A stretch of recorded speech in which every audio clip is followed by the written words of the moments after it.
नमस्कार विद्यार्थी मित्रांनो, रोजगार कट्ट्यावरती आपल्या सर्वांचं हार्दिक स्वागत आहे. आणि आजची नोकरीची संधी आहे. सुप्रीम कोर्ट ऑफ इंडियामध्ये विविध पदांकरता सरळ सेवा पद्धतीने भरती निघलेली आहे. या जाहिरातीविषयी आपण अधिक जाणून घेणार आहोत. त्याकरता हा व्हिडिओ शेवटपर्यंत पाहायला विसरू नका आणि जर चॅनलवर नवीन असाल तर सबस्क्राईब करायला विसरू नका. रोजगार कट्टा नोकरीविषयक माहिती देणारा हा आपल्या संपूर्ण महाराष्ट्राच्या आवडीचा चॅनल आहे. सुप्रीम कोर्ट ऑफ इंडियामध्ये विविध पदांकरता भरती निघालेली आहे. याची ऑनलाईन प्रोसेस जी आहे ती 8 तारखेपर्यंत ती व्हॅलिड असणार आहे आणि ज्यांची योग्य पात्रता आहे त्यांनी सगळ्यांनी अप्लाय करणं आवश्यक आहे. याच्यामध्ये ज्युनियर कोर्ट असिस्टंट ही कोर्ट सहाय्यक नावाची पदवी आहे. बीची आहे ती गॅजेटेड आहे. लेवल 6 हे त्याचं मॅट्रिक पे असणार आहे आणि बेसिक पे जे आहे ते 35,000 रुपये दरमहा. याशिवाय सॅलरीमध्ये बाकीचे पण इन्कम ॲड करून त्याची सॅलरी देण्यात येईल, जसं की प्रवासी भत्ता, HRA, आउटकम, ग्रेड पे वगैरे सगळ्या गोष्टी धरून. त्याच्यामध्ये परत तुम्हाला नेक्स्ट आणखीन काय काय त्याच्यामध्ये इसेन्शियल क्वालिफिकेशन्स आहेत. सगळ्यात पहिले त्यांनी मान्यताप्राप्त विद्यापीठाची त्याची डिग्री असणं आवश्यक आहे, any bachelor degree of university. आणि त्यानंतर इंग्रजी टायपिंगचं स्पीड हे 35 शब्द पर मिनिट इतकं असणं आवश्यक आहे.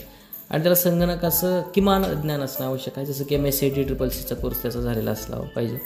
आणि यासाठी वयाची मर्यादा जी आहे ती 8 मार्च रोजी त्याचं वय 18 ते 30 वर्षांपर्यंतचं असणं आवश्यक आहे.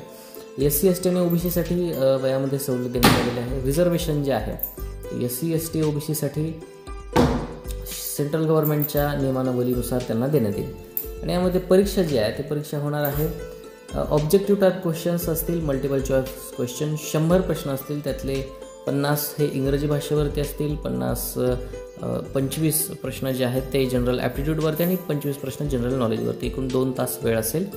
आणि ऑब्जेक्टिव्ह टाईपमध्ये कॉम्प्युटर टेस्ट असेल 25 गुणांकरता. इंग्रजीची टायपिंगची परीक्षा असेल ती 10 मिनिटाची असेल आणि डिस्क्रिप्टिव्ह टेस्ट जी असेल ती 2 गुणांची असेल. याच्यामध्ये एसे रायटिंग करण्यात सांगण्यात येईल तुम्हाला. कॉम्प्रिहेन्शन पॅसेज ते तुम्हाला बघण्यात येईल. याच्यानंतर ज्यावेळेस ऑब्जेक्टिव्ह टाईप परीक्षा, लेखी परीक्षा आणि संगणकाची नॉलेज टेस्ट परीक्षा जर पास झाली, त्याच्यामध्ये तुमची टायपिंगची स्पीडची टेस्ट पास झाली, कॉम्प्युटरची आणि डिस्क्रिप्टिव्हची टेस्ट जर पास झाली तर त्याला इंटरव्ह्यूसाठी बोलवण्यात येईल. आणि इंटरव्ह्यूसाठी जो रेशो आहे ते 1:3 आहेत. म्हणजे समजा 3 वॅकन्सी, 1 वॅकन्सी असली तर त्याच्यात 3 कॅन्डिडेट घेण्यात येतील. त्या तिन्हीमधला ज्याने बेस्ट परफॉर्म करेल तो याच्यामध्ये सिलेक्टेड असेल. आणि मग याच्यामध्ये टेस्ट जी आहे ती 128 टेस्ट सेंटरवरती घेण्यात येईल संपूर्ण देशात.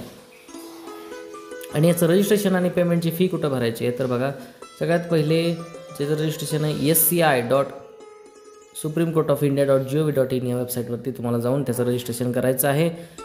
5 फेब्रुवारीला फॉर्म स्टार्ट होतील. आणि याच्यामध्ये ॲप्लिकेशनची फी ही नॉन रिफंडेबल असणार आहे. 1000 रुपये जनरल आणि OBCसाठी आणि 250 रुपये SC ST आणि एक्स सर्व्हिसमॅनसाठी असेल, अनाथ लोकांसाठी असेल, स्वातंत्र्य सैनिकांसाठी, माजी सैनिकांसाठी असेल. ह्याच्यामध्ये युको बँकचं पेमेंटचं गेटवे त्यांनी प्रोव्हाइड केलं आहे, त्याच्यानुसार तुम्ही पेमेंट करायचं आहे. आणि स्टार्ट जे आहे ते 5 फेब्रुवारीला स्टार्ट झालेलं आहे आणि 8 मार्चला रात्री 12 वाजता ते संपेल. त्यानंतर जनरल इन्स्ट्रक्शन जे आहेत ह्या कोर्टाची एक्झाम जी आहे त्याच्यामध्ये सगळे व्हॅलिड डॉक्युमेंट्स तुमचे असणं आवश्यक आहेत. व्यवस्थित इंटरव्ह्यू तुम्ही जर दिला तर तुमचं चॉईस ह्याच्यामध्ये सिलेक्शन करण्यात येईल. त्याच्यामध्ये तुम्ही व्यवस्थित फोटोग्राफ, तुमचं लेटेस्टवाला सिग्नेचर आणि जे काही ऑनलाईन डॉक्युमेंटेशन्स आहेत ते तुम्ही प्रॉपरली त्याच्यामध्ये अपलोड करणं आवश्यक आहे. आणि याच्यामध्ये जो काही डेटाबेस असेल पेमेंटचा, एकदा तुम्ही पेमेंट केलं की ते नॉन रिफंडेबल आहे, तुम्हाला ते पेमेंट परत मिळणार नाही. आणि एकदा का तुम्ही फॉर्म सक्सेसफुल भरला तर तुम्हाला कोणत्याही पद्धतीने तो रद्द करता येणार नाही. त्याची ती तुम्हाला प्रिंटआउट घ्यायची आहे तुमच्या माहितीसाठी. त्यानंतर तुम्हाला जर अधिक काही माहिती हवी असेल तर तुम्ही supreme court of India SCI या वेबसाईटवरती जाऊन तुम्ही त्याला भेट देऊ शकता. त्यानंतरनी एकदा तुम्ही पैसे भरले तर ते नॉन रिफंडेबल असणार आहेत. त्यानंतर तुमचं नाव आणि जन्मतारीख जे आहे तुमचं 10वी आणि 12वीच्या बोर्ड सर्टिफिकेटवरती जे आहे तेच तुम्ही टाकणं आवश्यक आहे. आणि याच्यामध्ये तुम्ही जर चिटिंग करताना सापडला, कॉपी करताना सापडला तर डायरेक्ट तुम्हावरती दंडात्मक कारवाई, कायद्यात्मक कारवाई होऊ शकते. तुम्हाला परीक्षेतून बाहेर काढलं जाऊ शकतं. ॲडमिट कार्ड जे आहे ते पोस्टाने येणार नाही, तुम्हाला सगळं जे ऑनलाईन आहे ते सगळं चेक करावं लागणार आहे.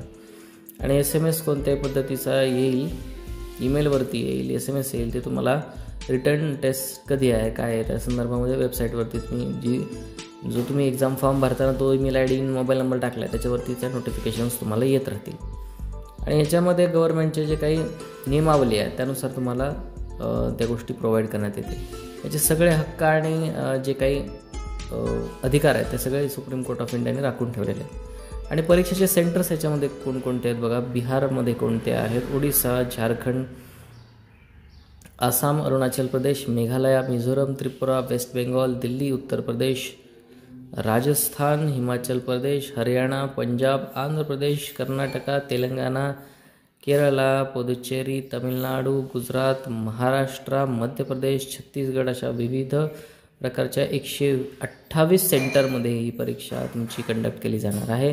तुम्हाला जे जवळचं सेंटर आहे ते तुम्ही सिलेक्ट करणं आवश्यक आहे. आणि ह्याच्यामध्ये थिअरॉटिकल पण एक्झाम आहे. याच्यामध्ये तुम्ही बघायला गेलं तर ऑब्जेक्टिव्ह टाईप पण एक्झाम आहे. तुमची टायपिंगची पण परीक्षा याच्यामध्ये घेतली जाईल. आणि ह्यात जर सिलेक्ट झालं तर तुमचा एक इंटरव्ह्यू घेतला जाईल, ज्याचं प्रमाण आहे 1 सीट असेल तर ते 3 इंटरव्ह्यू कंडक्ट केले जातील. त्यातला जो बेस्ट असेल त्याचं सिलेक्शन त्याच्यामध्ये केलं जाईल.